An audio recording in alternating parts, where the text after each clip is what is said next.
மருதகாசி அண்ணன் பழைய கவிஞர், பெரிய கவிஞர். மருதகாசி அண்ணன் ஒரு நாள் சத்யா ஸ்டுடியோவுக்கு வந்தார். வந்தவர் கையிலே திருமண அழைப்பதில் வைத்திருந்தார். அந்த திருமண அழைப்பதிலை புரட்சித் தலைவரிடத்திலே அவர் கொடுக்கிறார்.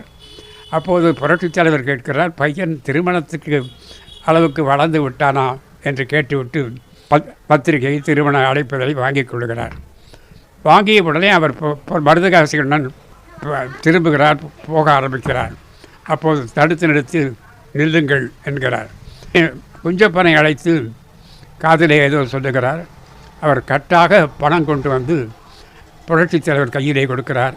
அதை மருதகாசி அண்ணன் கையிலே புரட்சித் தலைவர் கொடுத்ததை மருதகாசி அண்ணன் வாங்கி கொண்டு கண்களிலே கண்ணீர் மல்க நின்றார்.